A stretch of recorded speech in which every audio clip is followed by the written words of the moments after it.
আছে কিছুতে কি অবস্থা সব পড়ে গেছে। মাজা সোজা করে তো দাঁড়ানো কোনো কায়দা নেই। না মাথা খুলেছে না, মাথা পাচ্ছি না আমি মাথা। মুহূর্তেই কৃষকের মুখের হাসি কেড়ে নিয়েছে শিলাবৃষ্টি। ঠিক আমি এই মুহূর্তে আছি যশোর জেলার চৌগাছা উপজেলা যেটা আপনার মূলত যে যশোর রোড, এই যে আপনার এই যে সরকারি কলেজ পার হওয়ার পরে থেকে যে মাঠ, এই মাঠে থেকে শুরু করে কয়েকটি গ্রাম একেবারে মনে হচ্ছে যে যেভাবে মেশিনে ঝাড়া হয়।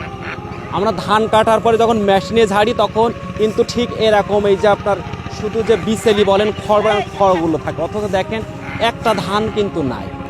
যে কৃষক যে 1 কেজি ধান পাবে সারা ভুঁই পুড়িয়েও কিন্তু 2 মণ ধান হবে না। বিঘা বিঘা জমি চাষ করে এখন কৃষকের মাথায় হাত। এখন আমার 5-6 বিঘি ধান রয়েছে, সার বাকি, দোকান বাকি, আমার পানি বাকি, সব বাকি করে তাহলে ফলন হইলো ভালো, কিন্তু 10 থেকে 15 মিনিটের ভেতরে ধান গাছ দিয়ে আছে, ফলন নাই একটাও। তা আমাকে লোন ফোন তুলে কিস্তি মিস্তি তুলে আমাকে এই করা, এই যে পানির টাকা সারের টাকা যে দেবো সে কোনো আমাকে পরিস্থিতি কোনো লাইন নেই।